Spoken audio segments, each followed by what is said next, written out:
Good evening, this is the Oscar expert here with Brother Bro. We are going to review The Lodge. It's directed by the duo who did Goodnight Mommy, Swedish horror film from some years back that we both really enjoyed, wouldn't you say? Yeah, I would say.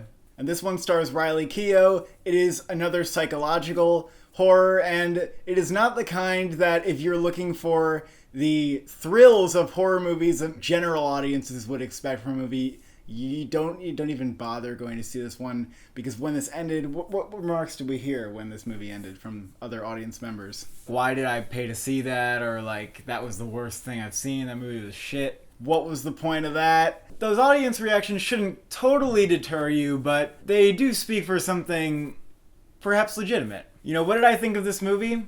Mixed bag, I would say. Very mixed bag. There were parts of it that I was so into and like, oh my god, I'm gonna, love this movie. It's like deeply psychologically affecting to me. I love like the filmmaking, the way that you get inside the character's head and lose touch with reality for a piece of the movie. I thought was like excellent filmmaking, and I really enjoyed it and felt like, oh, this is what horror movies are supposed to do to me. Like, they're supposed to make me feel like a deep sense of supernatural dread.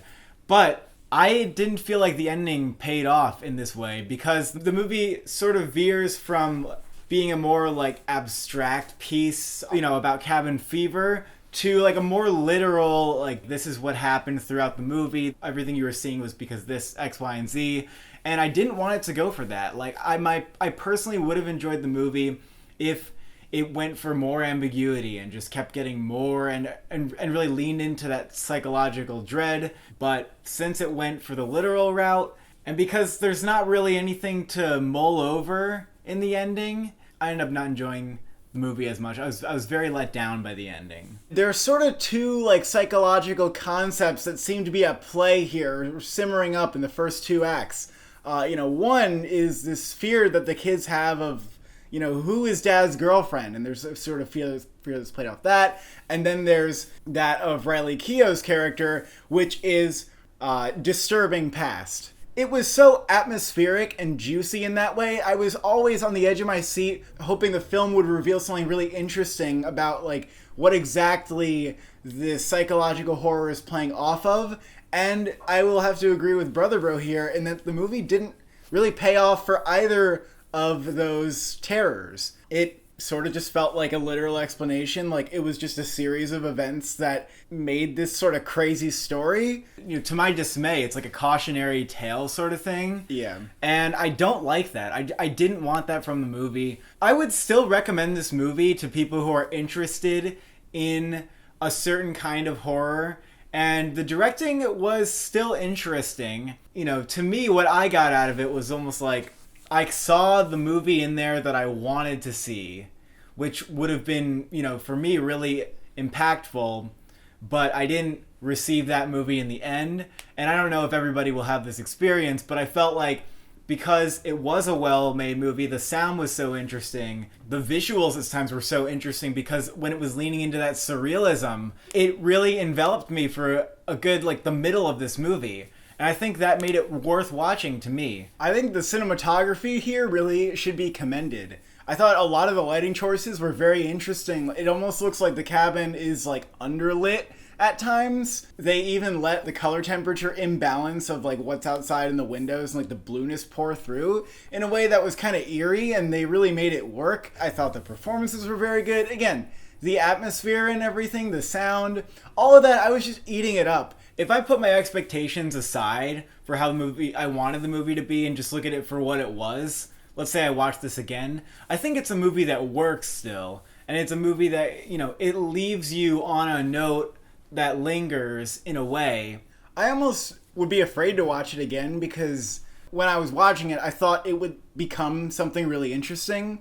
And because it didn't, I wonder if I watched it again, and knowing that it was never a very interesting thing, if I would like it less. Some of the noteworthy performances, definitely Riley Keough. And also the boy who was in it, the boy in this movie, was really good. Really, really good. And I wanted to see him in more stuff. I almost feel like he has the range and maybe the potential of like Barry Keoghan. You know what I mean? Hopefully. Like, he could have played that kid, and he could be in a Yorgos Lanthimos movie.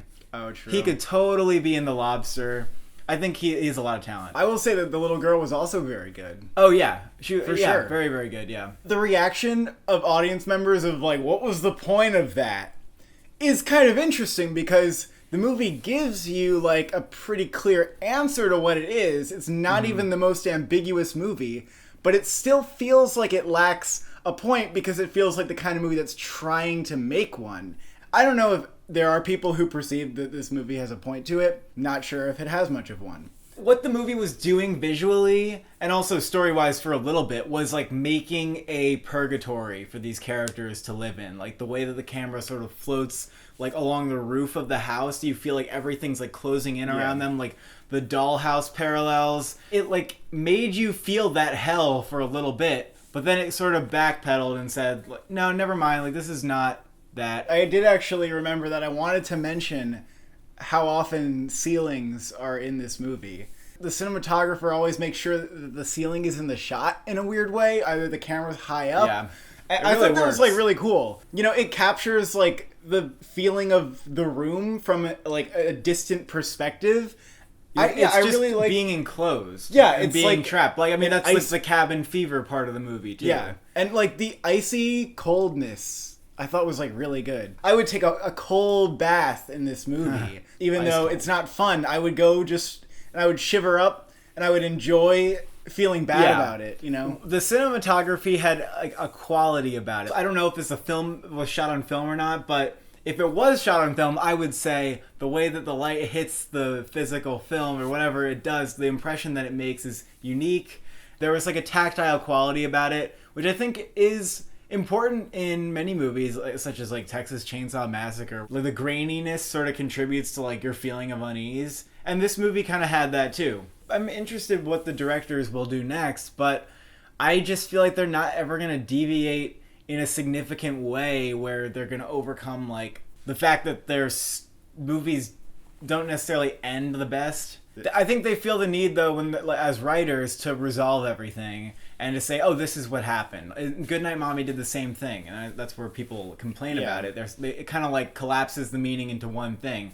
But the true horror is in the multitude of interpretations, the not knowing what is real and what is not. That is true horror. And they capture it, and then they say, nope, no. I will give this a 6 out of 10. Yeah, I would also give it a 6 out of 10. And if you asked me midway through what I was going to give it, I would think it was going to be an 8 or something. Yeah, I was thinking like a 9 in the middle, for sure, for sure. What can you do? Well, shit. Thank you for watching. Thank you for subscribing. Will you be making a trip to your lodge soon?